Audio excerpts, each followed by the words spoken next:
bem-vindos a mais um episódio de Profundamente, Diálogos do Ser. Hoje vamos abordar um tema muito atual, que é fazer a ponte entre a inteligência artificial e a saúde mental, algo incontornável nos nossos dias. E para este assunto tão importante, temos connosco o João Dias, orador, formador, empreendedor, gestor, um grande profissional na área da economia, da psicologia, alguém que eu estimo e aprecio profundamente, e por isso vamos a ter o prazer de navegar com ele nestes temas. Bem-vindo, João, é um prazer te ter aqui conosco. Muito obrigado. E gostaria primeiro de saber o que é que tu pensas da inteligência artificial, por que é tão importante nos nossos dias que chegou e você vai embora. Então, antes de mais, muito obrigado pelo convite, é um gosto e uma honra estar aqui e ter esta conversa contigo aqui na Mentara. Também muito obrigado pelas tuas simpáticas palavras. Bem, a inteligência artificial, como disseste, tornou-se um tema incontornável nas nossas vidas.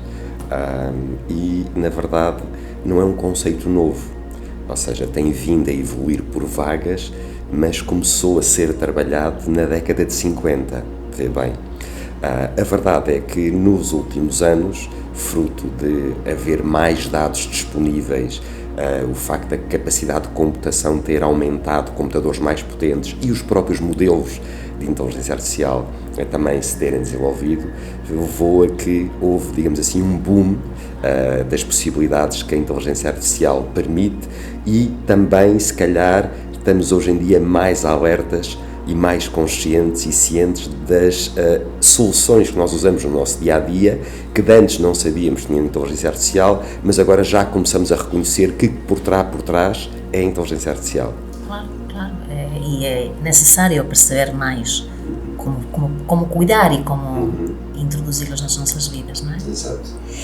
E quais são os principais benefícios e riscos que tu, como profissional desta área, bem preparado, tu entendes que podemos estar perante? E eu acho que as coisas têm mesmo que ser postas nesses termos. Benefícios e riscos, porque há os dois.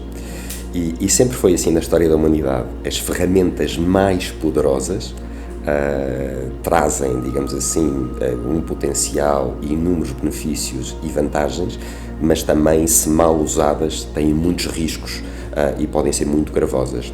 E o mesmo acontece com a inteligência artificial, ou seja, tem um campo de aplicações extraordinário, mas também é preciso alguns cuidados no seu uso, e por isso trabalho como este de divulgação é muito importante para as pessoas saberem o que estão a usar.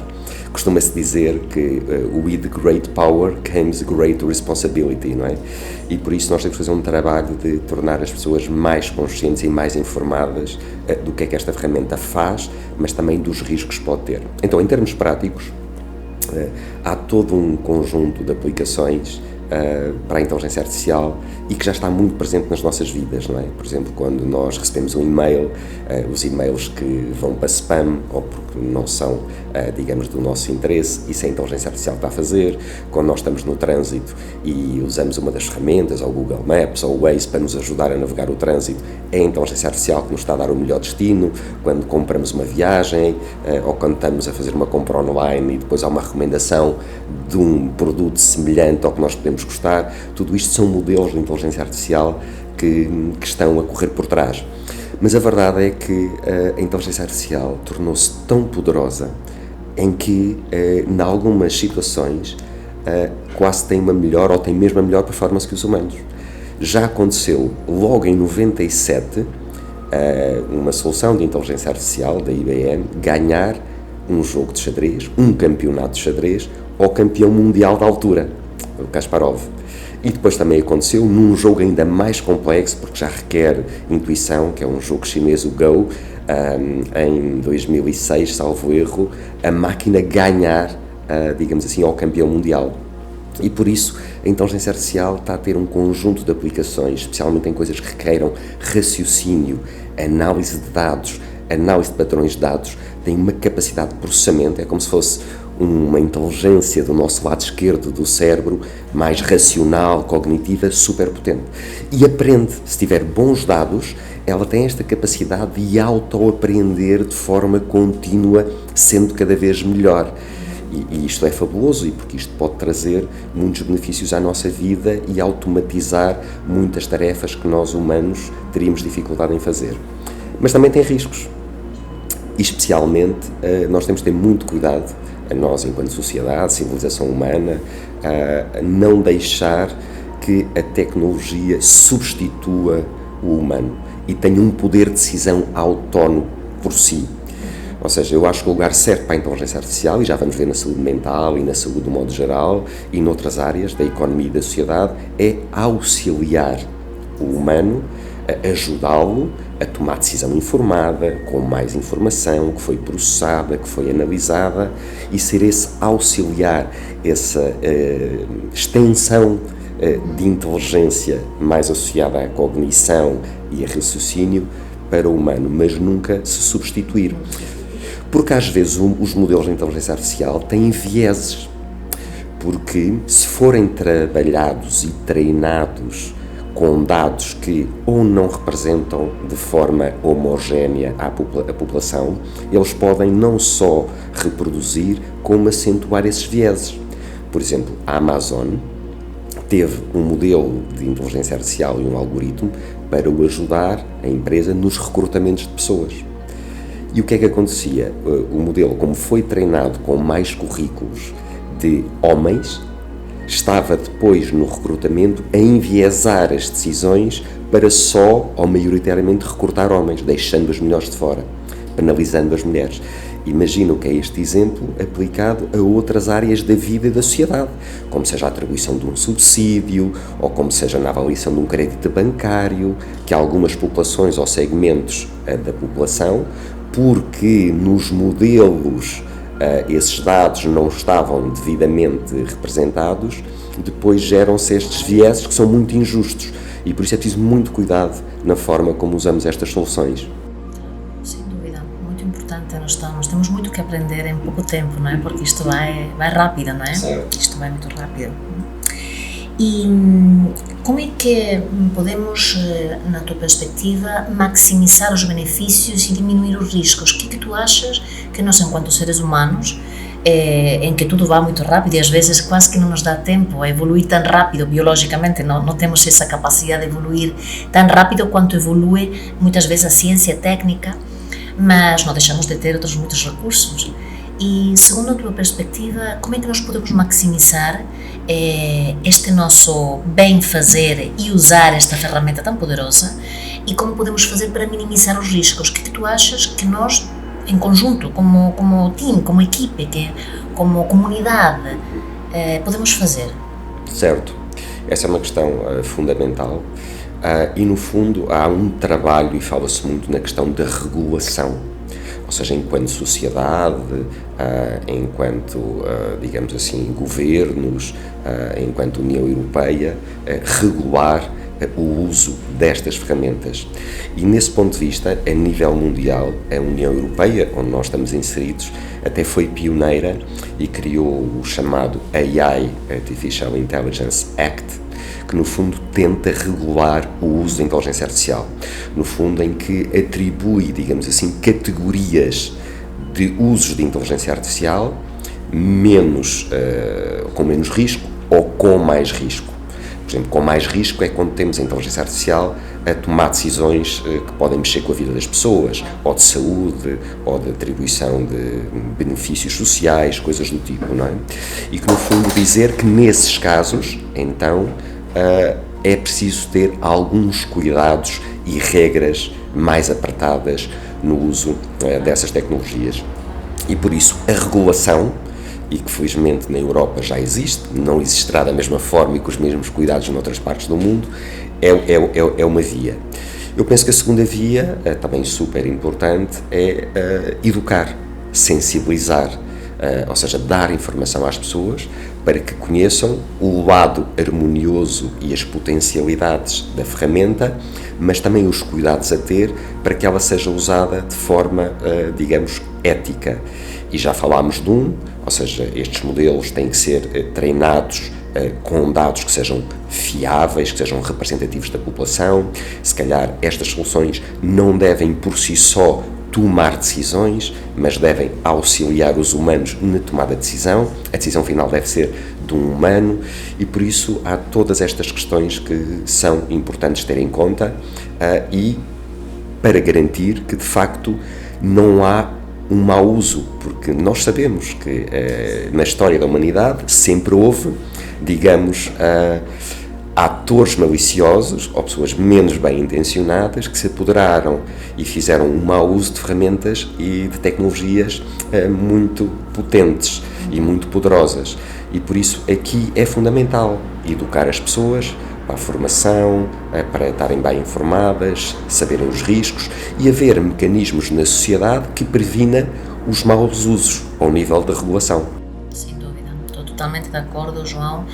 E nós que também somos profissionais da ajuda ou profissionais da saúde mental, acho que temos um papel muito importante, não é? Para podermos abrir essa educação. Também confiar em que o ser humano é capaz de fazer não só o pior, como muitas vezes se fala, mas o melhor, e que vamos poder fazer juntos uma caminhada para podermos fazer pontes com toda esta ferramenta tão incrível, mas confiar em que essa parte de bem fazer e de querer ajudar e não só manipular está dentro do nosso intuito, e na educação e na continuidade e neste tipo de conversas de chamar a atenção, acreditar que o ser humano está nesse papel, não é?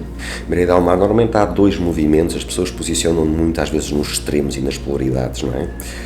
Eu conheço muitas pessoas que são entusiastas da tecnologia, eu também sou um entusiasta desta tecnologia, mas sou cauteloso, sinto que tenho os pés bem assentes na terra e procurei estudar o máximo para perceber a fundo também os riscos. Mas é fácil nós termos os entusiastas cegos, têm uma fé cega que acha que esta tecnologia vai resolver os problemas da humanidade, mas também depois há os chamados catastrofistas, velhos do Restelo, que dizem isto nem pensar, que isto vai ser o fim da humanidade. Na verdade, se calhar, a postura sensata e o que vai acontecer é algo no meio, como normalmente sempre acontece, não é? E por isso, tudo isso é muito importante, ou seja, nós conseguimos fazer um bom uso da ferramenta e prevenirmos, digamos, os riscos ou os maus usos que poderão acontecer, às vezes até inocentemente, ou porque não foi bem treinado o modelo, mas no fundo temos que ter esta posição muito sensata para que isto seja um benefício e uma coisa usada a favor da humanidade, do desenvolvimento humano, de facilitar a nossa qualidade de vida e não uma coisa que nos põe em risco, não é? Sim. E eu pensando em tudo isto e por aquilo que acabas de dizer, eu sou uma daquelas pessoas, talvez para a minha área também de formação, na psicologia e na psicoterapia, que eu não sou muito hábil com a técnica, tenho muito menos conhecimentos do que tu e do que outras pessoas mais ligadas à parte informática. Eu tenho tido o que fazer porque o mundo mudou, não é? E então seria eventualmente alguma dessas pessoas ao princípio que diria: socorro, o que é isto? E realmente, porque também o meu caráter é positivo, porque acredito que isto pode ser algo bem interessante, olhar para o lado abrangente, que amplia, e porque a história também nos ensina que cada vez que há uma mudança de paradigma há muito susto, há muito medo, e ao mesmo tempo a possibilidade de usá-lo isso bem, como quando vieram um transplante de órgãos e outras coisas, precisamos de tempo para ensinarmos aos outros e nos ajudar. Como comunidade temos uma responsabilidade, mas acredito no ser humano e acredito que haveremos de encontrar um bom caminho juntos, e o tal caminho do meio que é de sempre, não é? Certo. Muito bem, e o que tu achas que podemos esperar da saúde mental? Pontes entre a inteligência artificial e a saúde mental, como é que casa isso? Eu tenho algumas ideias, mas realmente é para mim um mundo novo, e é um mundo que quero abraçar para ajudar as pessoas, que este é o nosso principal objetivo, que a gente colabore e aporte algo. Como é que tu vês que pode ajudar? Ao início falávamos que a inteligência artificial tem crescido muito, evoluído muito, aumentado muito, digamos assim, as suas potencialidades, e uma das áreas onde tem tido uma aplicação cada vez mais extraordinária é na área da saúde em geral. E a inteligência artificial já era muito boa, há muitos anos, a analisar dados, até melhor do que nós humanos. E quando digo analisar dados, não é só analisar dados numéricos, números, mas também com o salto da inteligência artificial generativa, também consegue cada vez mais produzir conteúdos, imagens, vídeos, tudo isso, não é? E na área médica, em particular, por exemplo, na imagiologia, tem uma aplicação extraordinária. Por exemplo, em Londres, no UK, digamos assim, no Reino Unido, fez-se uma experiência que foi muito interessante com uma faculdade do Imperial College, o Sistema Nacional de Saúde do Reino Unido e a Google. E, no fundo, fizeram uma comparação em que puseram a inteligência artificial, que consegue analisar dados, neste caso imagens, imagiologia de cerca de 30 mil, digamos assim, raios-x, supostas mulheres com eventualmente cancro de mama, não é? E compararam os melhores especialistas, com mais de décadas de experiência, com a máquina. E sabes o que é que aconteceu? Que foi muito interessante, e que é aqui, de facto, assim, uma coisa extraordinária que nós não esperaríamos. Quando temos um médico a analisar versus a máquina foi mais precisa e detectou erros que o médico tinha cometido análise. Quando punhamos equipas de médicos, 2 ou mais médicos, a analisar os mesmos dados, eles assim conseguiam ter um resultado e uma performance e uma exatidão igual à máquina. Mas dito isto, a máquina e a inteligência artificial, olhar para imagens, sem ter o contexto dos pacientes, que os médicos tinham o contexto dos pacientes, conseguiu já detectar com mais rigor, com mais precisão, digamos, um diagnóstico correto. E um médico demora muitas décadas a treinar até estar neste nível de proficiência e de mestria. E por isso isto pode ser, digamos aqui, uma aplicação extraordinária em várias áreas da medicina e da saúde mental, também em temas que tenham mais a ver com a saúde mental, imagens de cérebros, que pode rapidamente ajudar a detectar um diagnóstico correto. Essa é uma das aplicações. Ajudar e suporte ao diagnóstico com precisão e mais rapidez. Outra questão é, muitas vezes, mas isto aqui já tem mais alguma sensibilidade, mas estão a ser feitas experiências, que é, nós hoje em dia, por exemplo, eu uso um tracker, ou seja, isto está a medir o meu batimento cardíaco, está a medir o meu heart rate variability, está a medir uma série de parâmetros da minha saúde. Mas se eu juntar outros dados, por exemplo, do meu telemóvel, o tom com que eu escrevo, ferramentas de análise de sentimento, a forma como eu escrevo, o tipo de conteúdos que eu procuro, a forma como o meu batimento cardíaco está, ou seja, todos estes dados juntos podem detectar um padrão. E se uma pessoa tem mais tendência para depressão, há já ferramentas que detectam previamente que a pessoa pode estar a entrar num estado mais depressivo, se a pessoa tiver essa condição, ou mais de ansiedade. Então, outro tipo de uso ou de aplicação é este quase diagnóstico precoce, preventivo, para que antes que a pessoa chegue a uma crise, a uma situação mais grave ou mais aguda, possa logo ter alertas de que algo não está bem. Por exemplo, e depois há soluções um bocadinho cuja, digamos assim, a fiabilidade pode ser discutível, mas já existem, que são os chamados chatbots, ou até avatares, em que eu estou a falar, e hoje em dia eu posso estar a falar para uma imagem virtual, como se fosse um psicoterapeuta, e na verdade estou a ter uma conversação com uma máquina. E, obviamente, isto não quer dizer, nem estou a defender de todo que haja máquinas a fazer e avatares a fazer psicoterapeutas, mas as pessoas mais entusiastas e as experiências que têm sido feitas é no sentido de, em situações de SOS. Imagina que uma pessoa está com um pico de ansiedade ou com um ataque de pânico ou está numa situação de profunda depressão e não tem a sua sessão agendada nesse momento, ou só vai ver o seu psicoterapeuta daqui a 3 ou 4 ou 5 dias e precisa de uma ajuda momentânea, chamado suporte imediato. Se calhar estas ferramentas podem guiar aquela pessoa naquele momento a autorregular-se, dar-lhe uma mensagem positiva, de esperança, ajudá-lo a respirar. Ou seja, tudo isto é relativo e eu às vezes até tenho alguma prudência a falar destas coisas, porque já partilhei isto com colegas nossos. Eu não estou a exercer agora a psicoterapia, mas pronto, tenho também a formação e às vezes as pessoas ficam muito, digamos, a achar que é demasiado, um uso demasiado abusivo destas ferramentas. E por isso eu quero dizer bem, ou seja, não estou a defender com isto que isto substitua o psicoterapeuta e a relação humana, nada substitui a relação humana, nada substitui o vínculo e a aliança terapêutica, mas estão a ser desenvolvidas ferramentas que podem ter algum tipo de aplicação em circunstâncias muito específicas e eventualmente pode ajudar. Pronto, agora estava a falar do caso e por isso estou a fazer todos estes cuidados e todas estas ressalvas para não ser mal interpretado junto à nossa comunidade dos colegas psicoterapeutas, mas no sentido de os chatbots, em alguns casos, poderem ser de ajuda. E depois tem a vantagem de que são ferramentas que estão acessíveis 24 horas, 7 dias por semana, falam todas as línguas e já conseguem fazer coisas poderosíssimas, que é perceber o contexto, perceber o sentimento da pessoa, ler microexpressões faciais.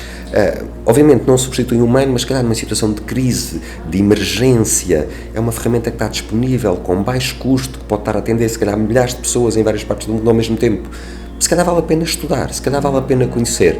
E por isso, todas estas aplicações que falei, desde suporte ao diagnóstico, detecção precoce, estes chatbots para fazer assim uma intervenção mais pontual, momentânea, a qualquer hora, coisas como também na própria treino dos psicoterapeutas.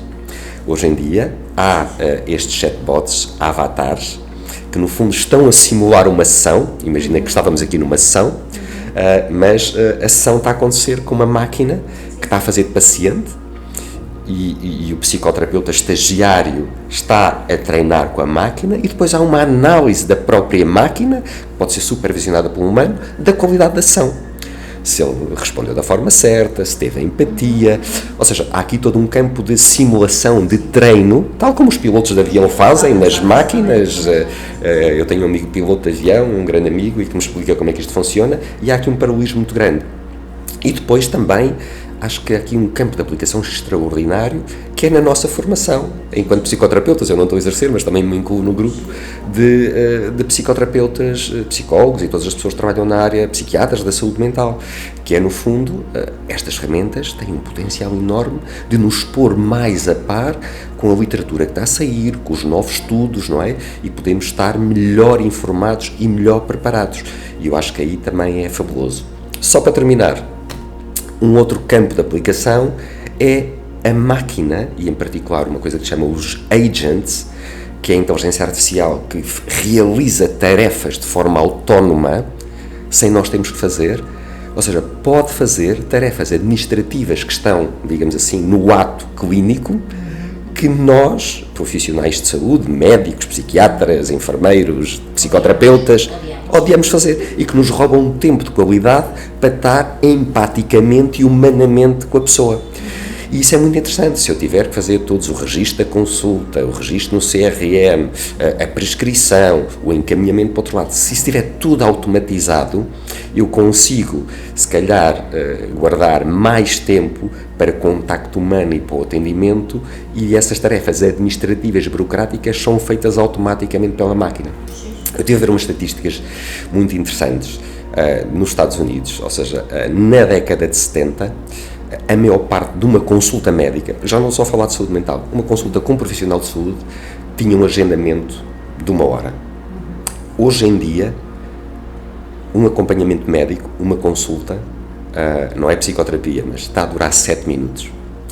Os médicos têm uma enorme pressão e com a privatização da saúde trouxe muitas coisas boas, mas de facto eles são muito pressionados para ter produtividade. Nós dizemos nesta pressão pela produtividade, como se mais fosse melhor, e muitos médicos, e se calhar também alguns profissionais de saúde, noutras áreas, muitas vezes estão sob pressão, muitas vezes podem estar próximo de um burnout. Obviamente que os psicoterapeutas têm um cuidado especial e nós tentamos estar muito atentos a isso, fazer o nosso trabalho para estarmos humanamente bem quando estamos a atender, mas também somos humanos, às vezes há falhas de diagnóstico e por isso ter a máquina a ajudar e a dar este impulso para que sobre mais tempo para o atendimento humano, para o vínculo, para a relação e menos para as questões administrativas, acho que é ótimo. Por isso, há aqui alguns campos de aplicação que, com cuidado, que, com muita consciência, sem sermos fundamentalistas, acho que vale a pena explorar e estarmos atentos ao que vai acontecer no futuro, não é? E antes de passarmos para a última pergunta, eu queria fazer também um apontamento disto que tens dito, que é muito importante. Eu tenho pensado muito sobre como é que vai ser para também a psicoterapia, a medicina em geral, a intervenção com a inteligência artificial, isto do avatar, etc. E eu cheguei à conclusão, observando também os meus filhos que jogam muito na internet, que é que ganham, que perdem, a gente se assusta muito com tudo isso. Eu acho que pode ser muito interessante porque, como tu disseste, a possibilidade de ter acesso à inteligência artificial a qualquer hora, em qualquer lugar, faz com que muitas pessoas que nunca teriam pedido ajuda psicoterapêutica tenham um primeiro contacto, algum contacto, durante algum tempo nem que seja, e depois, na necessidade de contacto de estar no mundo, depois saltem para a psicoterapia. Coisas que já estão acontecendo.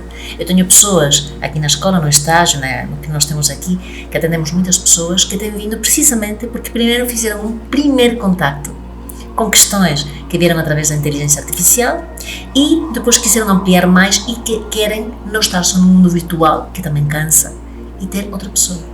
Portanto, eu acho que tem um chamariz, entre aspas, de abertura de consciência. Eu estou olhando nesse, e porque é imparável, temos que ampliar a mente nesse sentido. Portanto, obrigada, porque é muito importante nós podemos fazer essas pontes. Maria Delmar, é muito curioso estás a referir isso, porque há mesmo estudos que mostram que algumas pessoas têm resistência, têm alguma inércia, algum receio de se expor perante uma pessoa, ainda que formada, ainda que siga um código de ética, mas que elas não conhecem, e que se calhar a falar com uma máquina bem treinada, com um avatar, que com alguns cuidados, empático, que depois até pode ter supervisão humana daquela conversa, estão mais à vontade. E é um desbloqueador, é um primeiro passo, e há estudos que mostram isso, que pessoas depois acabaram por ter um acompanhamento humano e fazer um processo psicoterapêutico, mas se calhar o pontapé de saída, o clique, foi mesmo começar numa interação com uma máquina. Por isso temos que ser, lá está, sensatos e vir a coisa dos vários pontos de vista. Pode haver uma dimensão boa, de facto, em trazer estas ferramentas também para a prática clínica. Se tiver os recursos que traz, não é? Muito bem, então, João, em abril vas a dar uma formação aqui na nossa casa, tua casa também, Mentara, sobre inteligência artificial e saúde mental. Vão ser 4 dias de formação no horário pós-laboral e gostaria muito de que pudesses partilhar connosco que temas vais abordar, como é que isso pode ajudar principalmente a comunidade, não é? Os psicólogos, psicoterapeutas, áreas da saúde, que se vão beneficiar com esta ponta que vais trazer sobre a inteligência artificial e que eu própria estou entusiasmadíssima, eu obviamente estarei também como aluna lá para te ouvir, com todo o gosto, e como é que isso pode ajudar os profissionais de ajuda em geral, médicos, profissionais, psicólogos. Vamos abrir para um leque muito grande porque sentimos que é fundamental. Portanto, eu gostaria que partilhasses connosco. Certo.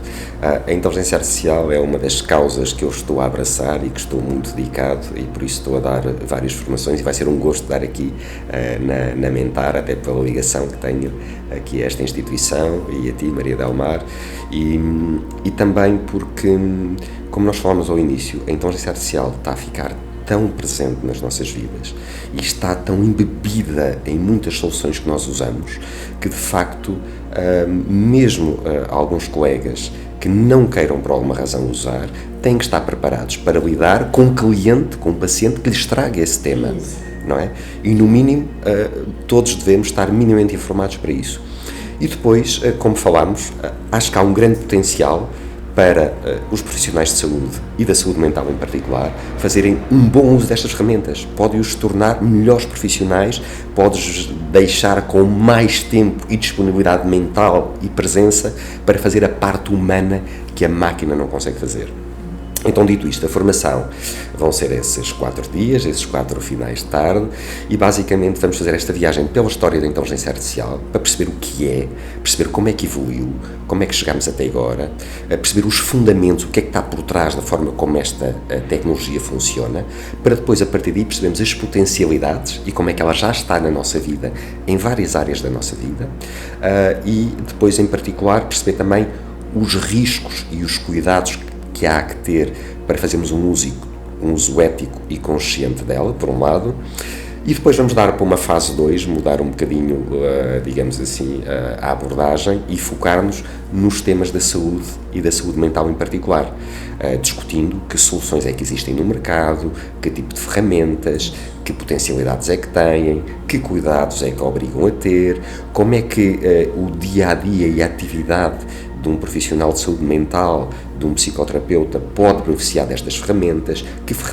que cuidados a ter, e no fundo vai ter esta dimensão depois também mais prática, aplicacional, e vamos falar de algumas ferramentas concretas que já estão a ser usadas e ver o que é que elas podem trazer de ajuda e que cuidados é que temos que ter no seu uso. E por isso acho que vai ser muito interessante, porque vamos ficar todos melhor formados e eu certamente também vou aprender muito com as questões que eu já estou entusiasmadíssima. Vão colocar, e acho que vai ser muito rico. Sim. E não param de perguntar-me como é que vai ser, porque realmente é uma nuvem para muitas pessoas totalmente desconhecida, portanto tenho certeza que vai ser fantástico. E a ver, vou consultar aqui as datas, portanto 15, 16, 22 e 23 de abril, aqui na Mentara. Vamos ter o prazer de ter aqui o João connosco para nos ajudar neste processo de aprendizagem profundo, com esta ponte em que não é só técnico, como é também clínico, humano, e ajudar-nos a todos a ajudar. Portanto, João, eu te agradeço profundamente que estejas aqui, que continues estando, que tragas o teu saber, a tua sabedoria, a tua humanidade, a pessoa extraordinária que tu és, e que ajudes entre todos nós a criar um mundo melhor, que é o objetivo, colocar a nossa parte. Isso mesmo, muito obrigado e foi um gosto, e até à formação. Muito obrigado. Muito obrigada, portanto, até breve.